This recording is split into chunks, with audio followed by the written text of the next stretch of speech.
الحمد لله نحمده ونستعينه ونستغفره ونؤمن به ونتوكل عليه ونعوذ بالله من شرور أنفسنا ومن سيئات أعمالنا من يهده الله فلا مضل له ومن يضلله فلا هادي له ونشهد أن لا إله إلا الله وحده لا شريك له ونشهد أن سيدنا وسندنا وحبيبنا وحبيب ربنا وطبيب قلوبنا ومولانا محمدا عبده ورسوله صلى الله تعالى عليه وعلى آله وأصحابه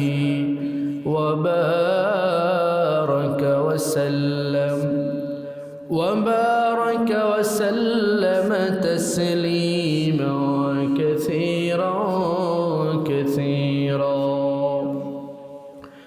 أما بعد فأعوذ بالله من الشيطان الرجيم بسم الله الرحمن الرحيم إن الله يأمركم أن تودوا الأمانات إلى أهلها وإذا حكمتم بين الناس أن تحكموا بالعدل إن الله نعم ما يعظكم به إن الله كان سميعا بصيرا صدق الله المولانا العظيم وصدق رسوله النبي الكريم ونحن على ذلك من الشاهدين والشاكرين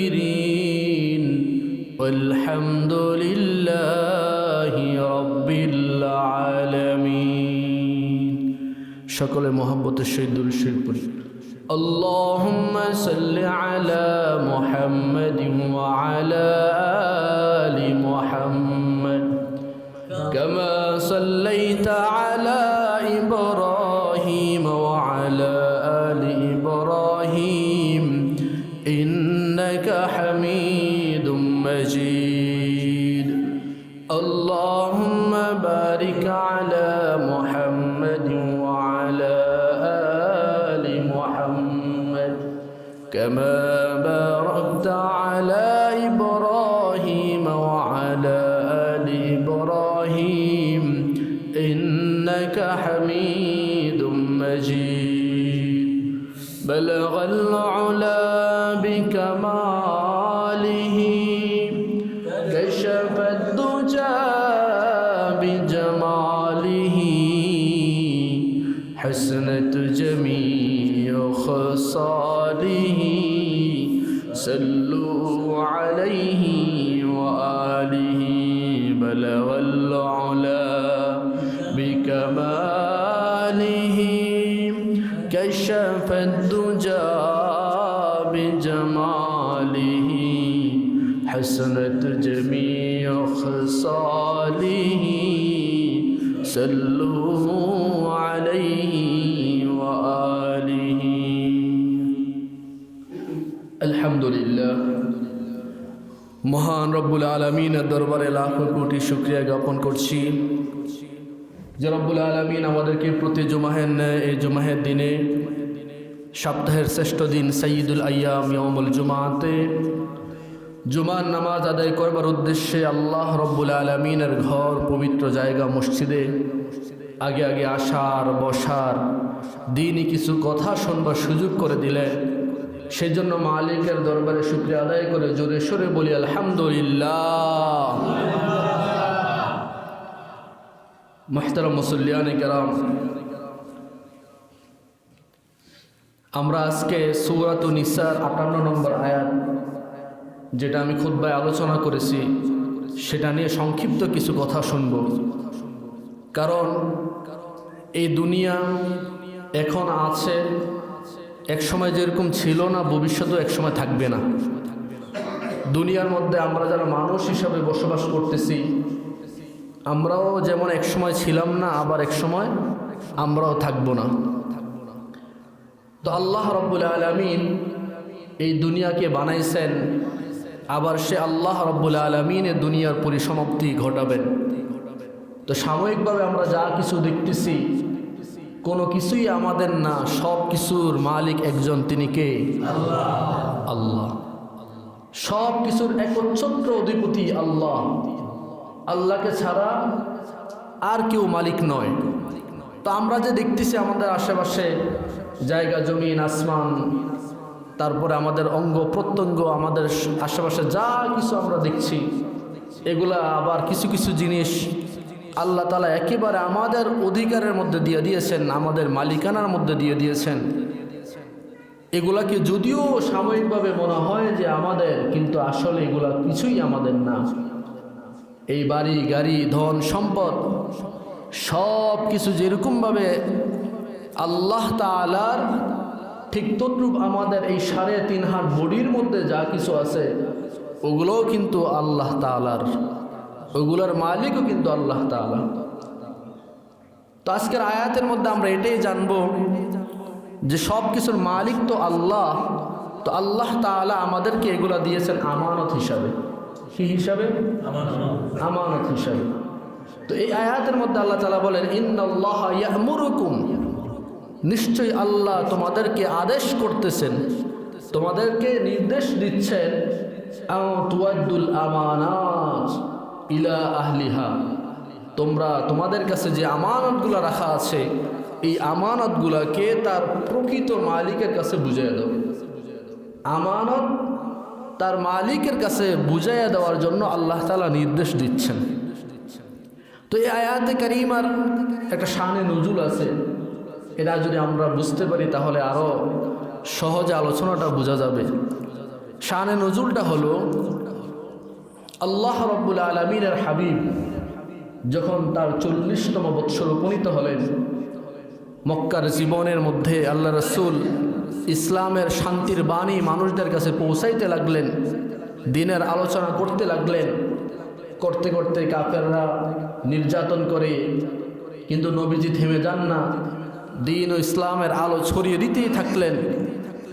একটা পর্যায়ে চলতে চলতে আল্লাহ রাসূলের মনে একদিন আশা জাগলো, আমি তো আল্লাহর দ্বীনে প্রতিষ্ঠা করার জন্য দুনিয়াতে মার খাচ্ছি, তো একটু আল্লাহর ঘর বাইতুল্লাহটা একটু আমি ভিতরে গিয়ে দেখি, ওখানে গিয়ে আমি একটু আল্লাহর কাছে এই যে দুঃখ যাতনা, এগুলাকে যেন আল্লাহ তাআলা একটু সহজ করে দেয়। কান্নাকাটি করতে মন চাইতেছে, আল্লাহর কাছে একটু রোনাজারি করার জন্য মন চাচ্ছে। তো বাইতুল্লাহর কাছে যাবেন, আল্লাহর ঘর হেরেম শরীফে ঢুকবেন। হেরেম শরীফের চাবি একজনের কাছে ছিল, তার নাম হলো ওসমান ইবনে তালহা। ওনার কাছে চাবি চাইলেন, ওসমান আমাকে একটু চাবিটা দাও, আমি কাবা শরীফের ভিতরে ঢুকবো, আল্লাহ তাআলার একটু ইবাদত করব। ওসমান বলে, আমি তোমাকে চাবি দেব, এটা তুমি কল্পনা করলে কিভাবে? নাউজুবিল্লাহ। বলে, তুমি তো এমন একজন মানুষ যে আমাদের বাপদাদার যে শান্তির একটা ছোঁয়া ছিল আমাদের দেশের মধ্যে, সেটাকে বিশৃঙ্খলা তৈরি করতেছ। বলেন, আমাদের নবীজি কি বিশৃঙ্খলা করার জন্য আসছে? আমাদের নবীজি তো এই দুনিয়ার মধ্যে যত আবর্জনা ছিল, অন্ধকার ছিল, এই অন্ধকারগুলোকে দূর করার জন্য আসছিলেন। কিন্তু ওসমান ইবনে তালহা বলতেছে, আমি তোমাকে চাবি দেব, এটা তুমি ভাবতে পারলা? অথচ তুমি আমাদের বাপদাদার ধর্মের চুনকালি করতেছো। একটা পর্যায়ে চাবি দেয় নাই। তখন আল্লাহ রাসূল সাল্লাল্লাহু আলাইহি সাল্লাম খুব বারাক্রান্ত হৃদয়ে বলছিল, ওসমান, একদিন এই চাবি কিন্তু আমার কাছে আসবে। যখন আমার কাছে এই চাবি আসবে তখন তোমার কাছে কেমন লাগবে, তখন তুমি এটা একটু মাথায় রেখো। নবীজি আর কোনো কথা বলেন না, চলে আসলেন। মক্কার জীবনে 13 বৎসর ছিলেন, এরপর চলে গেলেন মদিনার মধ্যে। দীর্ঘ 7 বৎসর পর্যন্ত মদিনার জিন্দেগি, এই যুদ্ধ ওই যুদ্ধ, এভাবে সেভাবে কোনো রকম দিন পার করতেছেন। 8তম বৎসর, হিজরতের 8ম বৎসর, আল্লাহ রাসূল সাল্লাল্লাহু আলাইহি সাল্লাম 10,000 সেনাবাহিনী নিয়ে মদিনা থেকে মক্কা অভিমুখে অভিযান পরিচালনা করলেন, যে আজকে মক্কা দখল করবেন। আল্লাহ রাসূল সাল্লাল্লাহু আলাইহি সাল্লাম যখন 10,000 সেনাবাহিনী সাহাবী নিয়ে মক্কার অভিমুখে রওনা দিলেন, প্রায় মক্কার কাছে চলে গেলেন।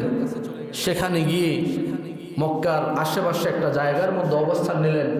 আল্লাহ রাসূল ঘোষণা দিলেন, আমার সাহাবীরা শোনো, তোমরা প্রত্যেকে নিজের জন্য তো পাকশাক করবা, তো প্রত্যেকে আলাদা আলাদা চুলা জ্বালাইবা, যেন মক্কার ভিতর থেকে বোঝা যায় যে মানুষ অনেক। কারণ চুলা জ্বালাইলে চুলার ধোঁয়াগুলো উপরে ওঠে, তো দূর থেকে দেখা যায়। আর যখন তোমরা টয়লেট বানাবা হাজত সারার জন্য, তখন টয়লেট বানাইবা খুব অল্প, যেন তোমরা ওখানে গিয়ে লম্বা সিরিয়াল ধরতে পারো। আর যদি তাদের গোয়েন্দা বাহিনী এখানে আসে, যেন দেখতে পারে যে হ্যাঁ মুসলমান অনেক, এবার কিন্তু ধরবে, কিন্তু ছাড়বে না। তো ওরকমভাবে চলতেছে। একদিন আল্লাহ রাসূল সাল্লাল্লাহু আলাইহি সাল্লাম নিজের চাচা হযরত আব্বাস রাদিয়াল্লাহু আনহুকে পাঠাইলেন নিজের শ্বশুরের ভাই। শ্বশুর হইল আবু সুফিয়ান, যিনি তখনও মুসলমান হন নাই। তো আব্বাস রাদিয়াল্লাহু আনহু নবীজির চাচা, তাহলে নবীজির শ্বশুর চাচার জন্য কি হবে? বেয়াই। এই বেয়াইয়ের কাছে পাঠাইলেন। তো উনিও গিয়া বেয়াই সুলভ আচরণ, গিয়া বলতেছে, বেয়াই কেমন টের পাইতেছ? আমরা তো তোমাদের বাড়ির পাশেই চলে আসছি, এখন কেমন লাগতেছে? তখন আবু সুফিয়ান তেমন কোনো কথা বলতেছে না, একেবারে ভীত। তখন বলতেছে যে, আবু সুফিয়ান, তুমি আমার সাথে চলো, আমি তোমাকে নিয়ে মুহাম্মদ সাল্লাল্লাহু আলাইহি ওয়াসাল্লামের কাছে নিয়ে যাব। যদি আমার সাথে না যাও, তবে এটাও মাথায় রাখো, যদি কোনো সাহাবীর সামনে তুমি পড়ে যাও, আজকে কিন্তু তোমার আর ক্ষমা হবে না। তোমার কি হবে তুমি এটা নিজেই কল্পনা করে রেখো। একটা পর্যায়ে আবু সুফিয়ান হযরত আব্বাস রাদিয়াল্লাহু আনহুর কথা শুনে যাইতেছেন। যাওয়ার পথে প্রথমেই যে সাহাবীর সাথে সাক্ষাৎ, ওনার নাম হইল হযরত ওমর রাদিয়াল্লাহু আনহু। কি বলেন, ওমর কি নরম না গরম? কি পরিমাণ গরম!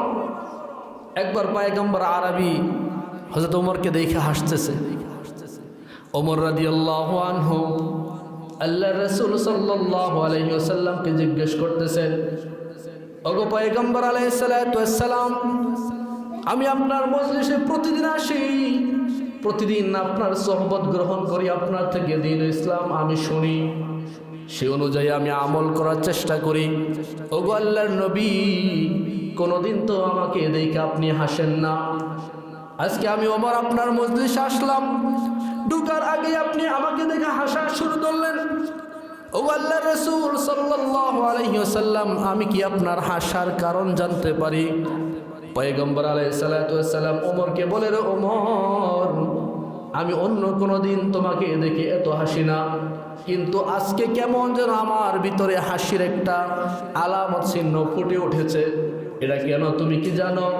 আমি দেখতেছি তুমি যেই রাস্তা দিয়ে আইতেছ, ওই রাস্তায় একটা শয়তান ছিল, তোমাকে দেখা এই শয়তান ভাগতে শুরু করেছে। ওমর তো সেই মানুষ, যেই মানুষ কোনোদিন যদি রাস্তা দিয়ে হাঁটতো, ওই রাস্তার মধ্যে শয়তান থাকতে পারতো না, শয়তান চলে যাইত, ভাগতো। সেই ওমর রাদিয়াল্লাহু আনহুর সাথে দেখা, আবু সুফিয়ানের মনে বলে যায় আর কোনো পানি নাই, হায় রে আমার তো এখনে যাবে কাম সারা। ওমর রাদিয়াল্লাহু আনহু একেবারে সামনে আসলেন, আয়েশা বলতেছে, আবু সুফিয়ান, যেই মানুষটাকে আমি খুঁজতেছি সেই মানুষটা যে আমার সামনে উপস্থিত।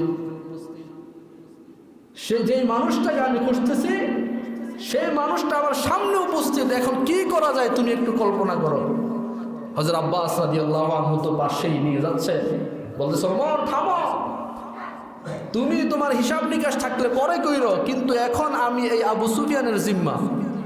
আর মক্কার মধ্যে মানুষদের ভিতরে এই একটা বিধান তারা খুব ভালোভাবে মানত, সেটা হলো কেউ যদি জিম্মাদারি গ্রহণ করত, যার জিম্মা নিত সে যত বড়ই অপরাধী হোক না কেন তাকে কেউ কিছু করত না। যার কারণে চাচা আবু তালেব যতদিন বেঁচে ছিলেন আল্লাহ রাসূলের উপরে কেউ একটা আঙ্গুল তোলার সাহস করে নাই। এই জিম্মাদারি এটা অনেক বড় জিনিস তারা মনে করত। হযরত আব্বাস রাদিয়াল্লাহু আনহু বলে ওমর থামো, যা করার পরে কইরো, এখন কিন্তু আমি আবু সুফিয়ানের জিম্মা। ওমর কিছু আর করলেন না, চলে গেল নবীজির কাছে। নবীজির অনেক কথা হইল, একটা পর্যায়ে আবু সুফিয়ান কালিমা পড়ে মুসলমান হয়ে গেছে। যখন মুসলমান হইল তখন হযরত আব্বাস রাদিয়াল্লাহু আনহু বললেন ওগো আল্লাহর রাসূল, আবু সুফিয়ান যদিও এখন মুসলমান, কিন্তু আবু সুফিয়ান কিন্তু মক্কার সর্দার, মক্কার বড় লিডার, যার নেতৃত্বে আপনার সাথে আজকে যুদ্ধ হইল সে তো মুসলমান হয়েছে, কিন্তু তাকে আপনি খাটো কইরেন না। তার যে একটা প্রাপ্য, তার যে একটা আমানত, এই আমানতটা আপনি ফিরিয়ে দিন। সেটা কি? তাকে নেতৃত্বের স্থানে আপনি রাখিয়েন। এই জন্য আল্লাহ রাসূল ঘোষণা দিয়েছিলেন এই মক্কা বিজয়ের দিন, যে আবু সুফিয়ানের ঘরে অবস্থান করবে, যুদ্ধ করবে না, তরবারি ফেলে দেবে, ওই লোকটা আজকে নিরাপদ থাকবে। সুবহানাল্লাহি ওয়া বিহামদিহি। মানে আল্লাহ রাসূল তার মর্যাদা ফিরে দিয়েছেন। একটা পর্যায়ে যুদ্ধ ছাড়াই বিনা রক্তপাতে মক্কা বিজয় হয়ে গেল। এরপরে ওসমান, ওই যে ওসমান ইবনে তালহা যার কাছে চাবি ছিল, আল্লাহ রাসূল ডাকলেন ওসমান এদিকে আসো। আসলেন, চাবিটা দেও। তখন চাবি দিয়ে লাগছে। মনে আসেনি যে চাবি চাইছে কিন্তু চাবি দেয় নাই। এই চাবি যখন দেয় তখন আল্লাহ রাসূল এই চাবি দিয়া কাবা শরীফের গেট খুললেন, ভিতরে ঢুকলেন, ঢুইখা দেখে 360 মূর্তি দাঁড়িয়ে আছে। নাউজুবিল্লাহ। এই মূর্তি এগুলো আল্লাহ রাসূল যা আল হক ওয়া যাহাকাল বাতিল আয়াত পড়তেছেন আর ভাঙতেছেন, পড়তেছেন আর ভাঙতেছেন, কারণ মূর্তি এগুলা সব হলো নাপাক। মূর্তি কি? নাপাক। নাপাক জিনিস পবিত্রতম জায়গায়, আল্লাহর ঘর। আল্লাহর ঘর তো দুনিয়ার মধ্যে সবচেয়ে বেশি পবিত্রতম জায়গা। এই পবিত্রতম জায়গার মধ্যে নাপাক জিনিস এটা কখনো শোভা পায় না। যার কারণেই তো মসজিদে ঢোকার আগে পবিত্রতা অর্জন করা লাগে, পবিত্র হওয়া লাগে।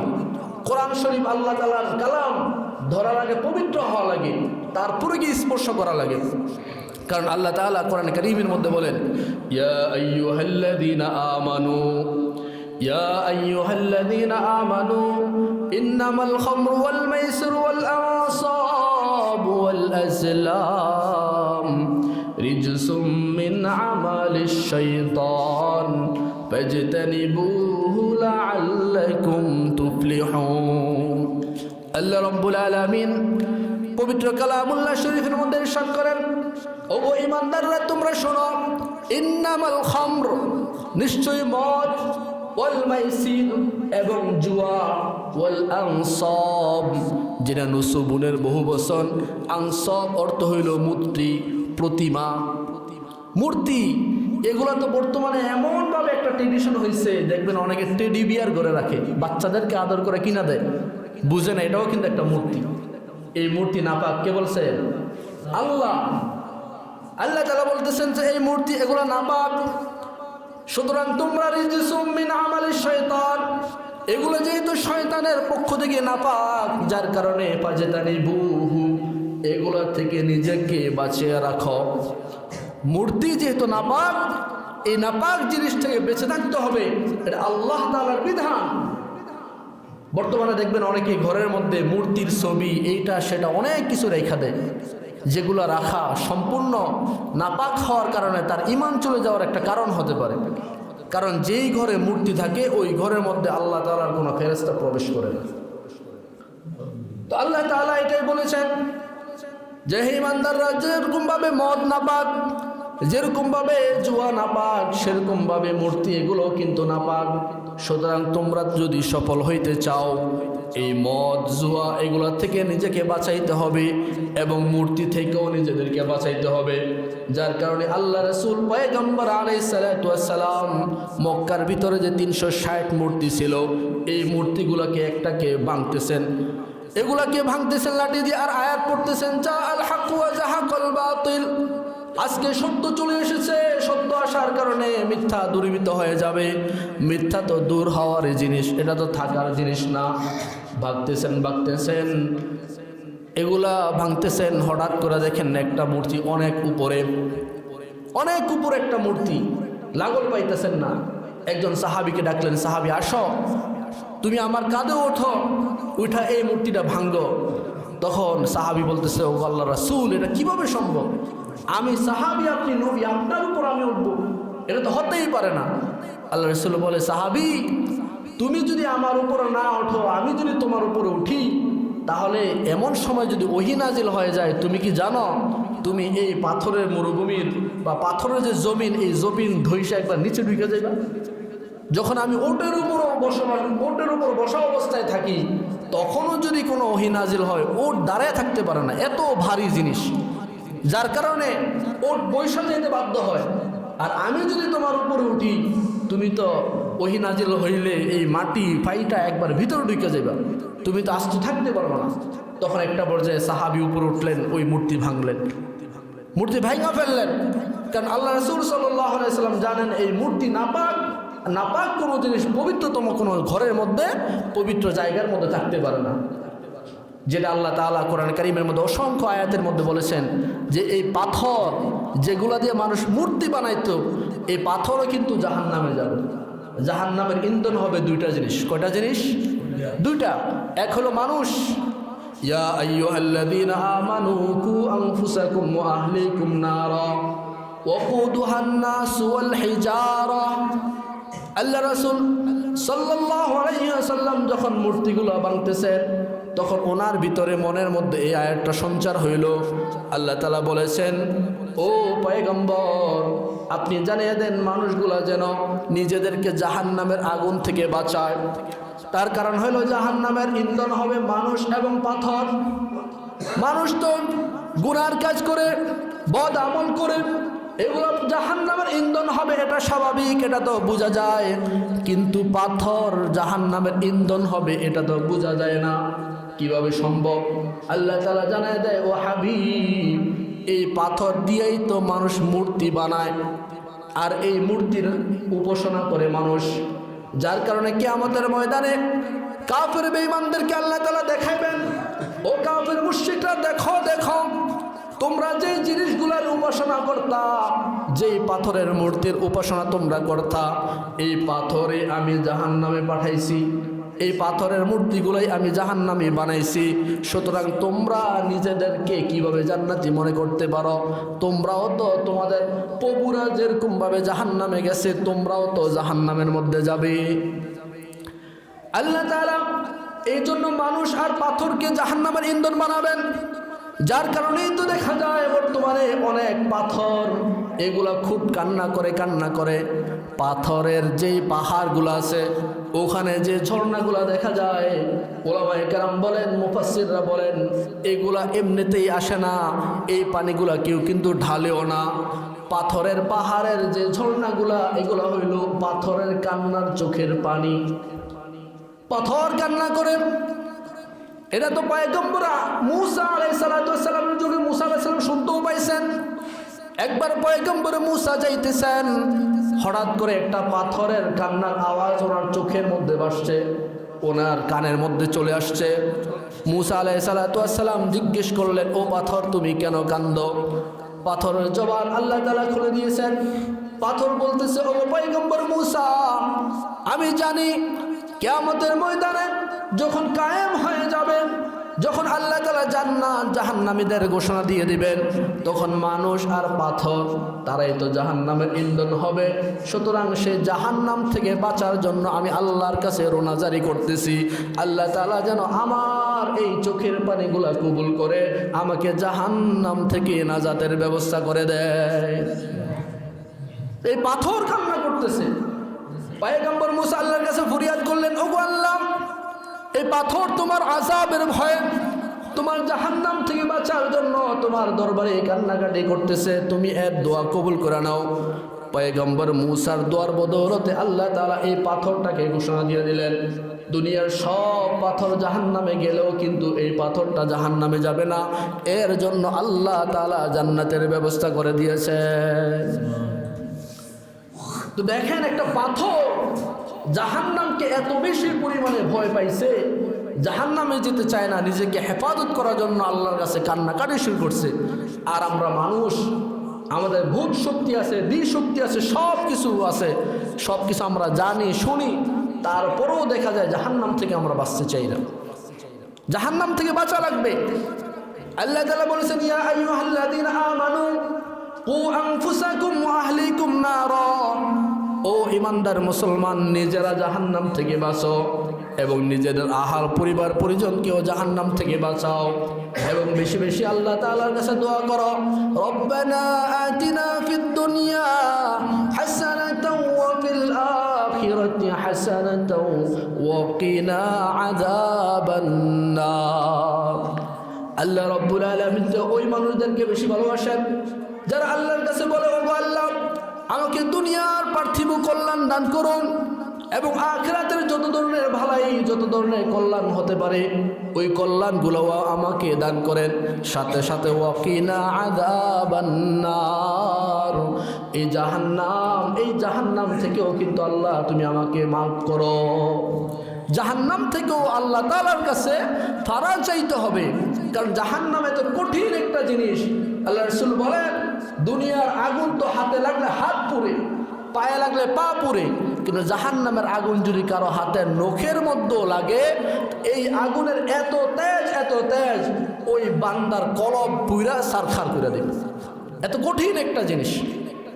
যার কারণে পয়গম্বর আলাইহিস সালাতু ওয়াস সালামের সামনে যখন হযরত জিবরাইল আলাইহিস সালাতু ওয়াস সালাম জাহান্নামের আলোচনা করতেন, জাহান্নামের বর্ণনাগুলা করতেন, জাহান্নামের বিবরণ তুলে ধরতেন, পয়গম্বরের অবস্থা এমন হইতো মাঝে মাঝে বেহুশ হয়ে যাইতেন, এত ভয়ঙ্কর জিনিস।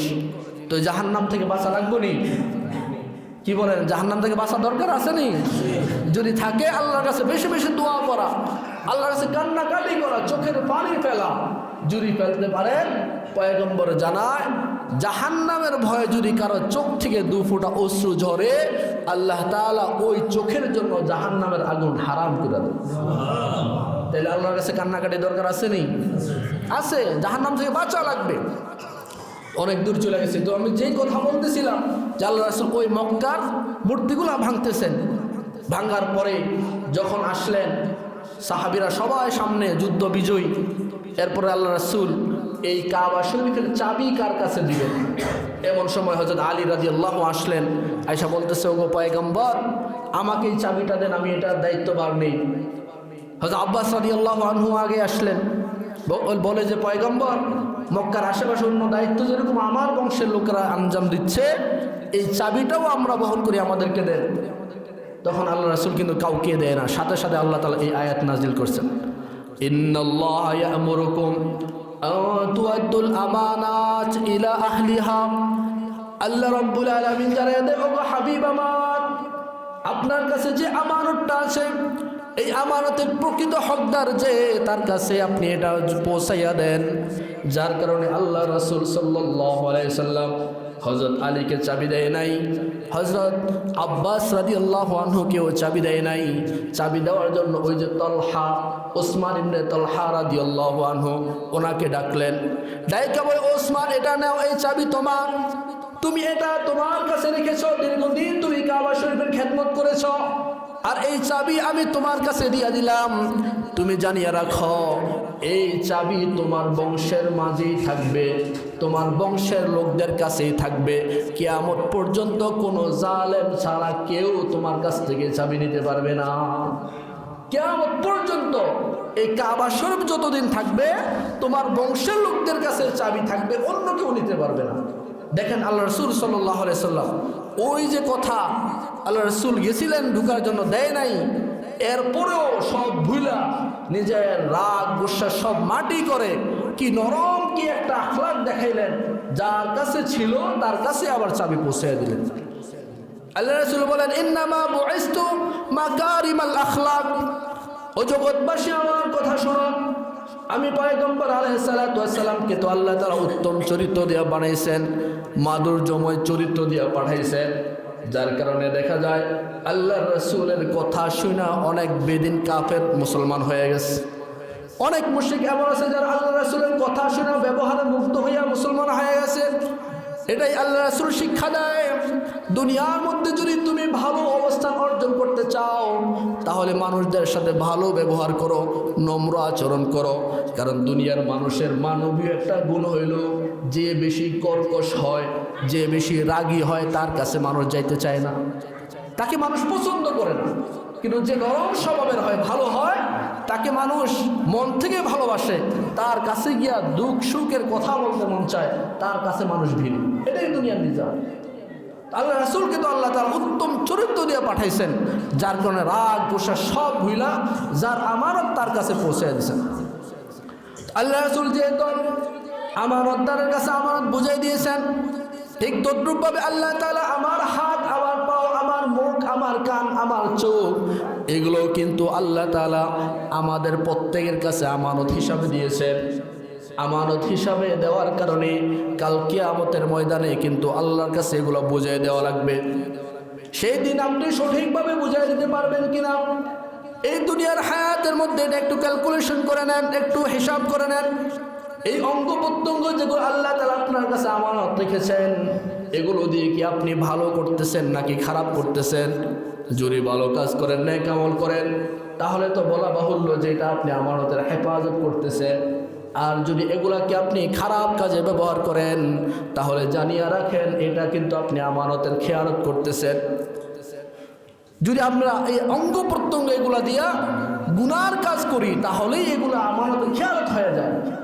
আর আমরা প্রত্যেকেই জানি যে আমরা কে কোন অবস্থানের মধ্যে আছি। কারণ আমার খবর আপনি জানেন না, আপনার খবর আমি জানি না, কিন্তু প্রত্যেকে তো প্রত্যেকের অবস্থান সম্পর্কে জানি, যে আমি কোন হালতে আছি, আমার হাত দিয়ে কি করতেছি, আমার চোখ দিয়ে কি করতেছি, আমার এই অঙ্গ প্রত্যঙ্গ এগুলো দিয়ে কি করতেছি। তার কারণ হলো কাল কিয়ামতের ময়দানে আল্লাহ রাব্বুল আলামিন প্রত্যেকটা মানুষ থেকে 60 জনের 4টা জিনিসের সাক্ষী গ্রহণ করবেন। এগুলো কিন্তু আল্লাহ তাআলা অবশ্যই গ্রহণ করবেন। আল্লাহ রাব্বুল আলামিনের এমন পাওয়ার, আল্লাহ তাআলা কিন্তু সাক্ষী ছাড়াও মানুষের বিচার করতে পারতেন, কিন্তু আল্লাহ তাআলা নিজাম কায়েম করছেন, প্রত্যেকটা মানুষের ক্ষেত্রে 4 জনের সাক্ষী আল্লাহ তাআলা শুনবেন। 1 নম্বর হলো জমিন, যে জমিনের উপর আমরা হাঁটা চলা করি, যেই জমিনের উপর আমরা অবস্থান করতেছি, এই জমিন থেকে আল্লাহ তাআলা কিন্তু সাক্ষী গ্রহণ করবেন। এই জমিন কাল কিয়ামতের ময়দানে রব্বুল আলামিনের দরবারে সাক্ষী দিবেন। এই জমিন বলবে, ওগো আল্লাহ, আমার উপরে থাইকা তোমার এই বান্দা অমুক অমুক 2 নম্বরই কাম করছে, আমার উপরে থাইকা সুদের লেনদেন করছে, আমার উপরে বৈশা বৈশা ঘুষের লেনদেন করছে, আমার উপরে বৈশা বৈশা নাফরমানি করছে, গুনার কাজ করছে, এটা করছে সেটা করছে। সব কিছু জমিন কিন্তু কাল কিয়ামতের ময়দানে বান্দার বিপক্ষে সাক্ষী দিবে। যেরকম ভাবে গুনার কাজ করলে বিপক্ষে সাক্ষী দেয়, এরকম ভাবে কিন্তু আল্লাহ তাআলার কাছে এই জমিন ভালো কাজ করলেও কিন্তু সাক্ষী দেয়। জমিন যেরকম ভাবে গুনাহগারের জন্য বিপক্ষে সাক্ষী দিবে, এরকম ভাবে যারা ভালো কাজ করে তাদের জন্য কিন্তু সওয়াবের সাক্ষী দিবে। যার কারণেই তো ওলামায়ে কেরাম বলেন যে তুমি যেখানে যাও সেখানে 2 রাকাত নামাজ পড়ো, তাহলে ওই জমিনটা তোমার জন্য সাক্ষী হয়ে যাবে। তো এক্ষেত্রে আমরা এটাও জানতে পারি যে মসজিদে এসে আমরা কেউ এক জায়গার মধ্যে দখল করে বসে থাকবো না। এক জায়গার মধ্যে সবসময় যদি নামাজ পড়েন, তাহলে তো ওই জায়গাটা শুধু আপনার কাছে আপনার পক্ষে সাক্ষী দিবে। আর যদি আপনি ঘুরাইয়া ছিটাইয়া ছাটাইয়া নামাজ পড়েন, তাহলে তো আপনার সাক্ষী বাইরে দিতেছে। এটা আপনার জন্য ভালো না? অনেক ভালো। এই জন্য সব সময় চেষ্টা করবেন যেখানে যাবেন ওখানকে জমিনকে আপনি সাক্ষী বানাবেন, আপনার পক্ষে সাক্ষী দিবেন। তো 1 নম্বর সাক্ষী দিবে জমিন। 2 নম্বর সাক্ষী দিবে মানুষের শরীরের সাথে যা ফেরেশতা থাকে, এই ফেরেশতাগুলো কাল কিয়ামতের ময়দানে বান্দার পক্ষে হোক বিপক্ষে হোক আল্লাহর কাছে সাক্ষী দিবে। ভালো করলে আল্লাহর কাছে পক্ষে সাক্ষী দিবে, খারাপ করলে বিপক্ষে সাক্ষী দিবে। কারণ ফেরেশতারা এমন, কিয়ামতের ময়দানে কিন্তু আপনি ঘুষ দিয়া তাদেরকে ম্যানেজ করতে পারবেন না। দুনিয়ার মধ্যে তো সাক্ষী বানাইলাম যায় টাকা দিয়া, যে পক্ষে টাকা বেশি দেয় রায় ওই পক্ষে ঘুরে যায়, ওদিকে চলে যায়। কিয়ামতের ময়দানে তো এই ফেরেশতাদেরকে আপনি ঘুষ দিতে পারবেন না, এরা তো আপনার পক্ষে কোনো, আপনি যদি ভালো না করেন সাক্ষী দিবে না, যদি ভালো করেন তাহলে এনার পক্ষে সাক্ষী দিবে। কি বলেন, কিয়ামতের ময়দানে ঘুষ দিয়া কি পক্ষে লয়ে যাবেন? এরকম আসেনি পাওয়ার। কারণ দুনিয়ার টাকা তো আমরা দেখি বিশ্লেষণ করলে, এক বর্ডারের টাকা বর্ডার পাস করলে আর চলে না। বাংলাদেশের টাকা ইন্ডিয়াকে চলে চলে না, বাংলাদেশের টাকা রিয়াদ ওই বক্কাতে চলে না, কুয়েতে চলে না। তো আপনি কিয়ামতের ময়দানে এই টাকা পয়সা দিয়া বা ধন সম্পদে কিভাবে ঘুষ দিবেন? ওই সময় তো চলবে না। এই জন্য লোকের যে ফেরেশতারা থাকেন ওদেরকে আপনি ভালো কাজ করার মাধ্যমে আপনার পক্ষে সাক্ষী হিসাবে তৈরি করুন, কারণ ঘুষ কিন্তু চলবে না। 3 নম্বর সাক্ষী যেটা লাগবে সেটা হলো কিয়ামতের ময়দানে আল্লাহ তাআলা জিজ্ঞেস করবেন আপনার অঙ্গ প্রত্যঙ্গকে। কারণ মানুষ এমন একটা খাসলত তৈরি করছে দুনিয়ার মধ্যে, মিথ্যা কথা বলতে বলতে বলতে বলতে কিয়ামতের ময়দানে ইউগে ইউগে আল্লাহর কাছে মিথ্যা কথা বলবে। ওগো আল্লাহ, ওমা কুন্না মুশরিকিন, দুনিয়ার মধ্যে তো আমরা মুশরিক ছিলাম না, তোমার অবাধ্য ছিলাম না, আমরা তো ভালো মানুষ ছিলাম না, এক আমল করতাম। কিয়ামতের ময়দানেও কিন্তু এই খাসলত ছাড়তে পারবে না।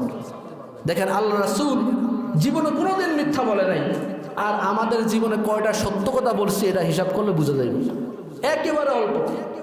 আমাদেরকে হালাল পথে চলার জন্য আল্লাহ তাআলা বলেছেন, আল্লাহ রাসূল তো চলছেন, কিন্তু আমরা কতটুকু হালাল পথে চলতেছি এটা হিসাব করলে মনে হয় হাতে কোনো অল্প, তেমন বোঝা যাবে না। এই জন্য কিয়ামতের ময়দানে আপনার অঙ্গ প্রত্যঙ্গ যেন আপনার পক্ষে সাক্ষী হয়, এই জিনিসগুলা দুনিয়ার মধ্যে থেকে আপনাকে গঠন করতে হবে, অর্জন করতে হবে। যদি করতে পারেন তাহলে কিয়ামতের ময়দানে আপনি নাজাত পাবেন। কারণ কিয়ামতের মাঠ আল্লাহ তাআলা এমনভাবে গঠন করবেন, আল্লাহ তাআলা সূরা ইয়াসিনের মধ্যে বলে দেয়, আল-ইয়াওমা নাখতিমু আলা আফওয়াহিহিম ওয়া তুকাল্লিমুনা আইদিহিম ওয়া তাশহাদু আরজুলুহুম বিমা কানু ইয়াকসিবুন। কিয়ামতের ময়দানে বান্দা যখন মুখে দিয়ে মিথ্যা কথা বলা শুরু করবে, আল্লাহ তাআলা মুখটার জবানটাকে একেবারে বন্ধ করে দিবেন। বন্ধ করে দিয়ে আল্লাহ তাআলা হাতকে বলবেন, ও হাত তুমি সাক্ষী দাও, ওই পা তুমি সাক্ষী দাও, তোমাকে দিয়ে এই বান্দা কি কি গুনার কাজ করছে। তখন জবান বন্ধ হয়ে যাবে, হাত কথা বলা শুরু করবে, পা কথা বলা শুরু করবে। এই জন্য দুনিয়ার মধ্যে থাইকা যেহেতু সময় আছে, সুযোগ আছে, এই হাত পাও নিজের কন্ট্রোলে নিয়ে আসেন।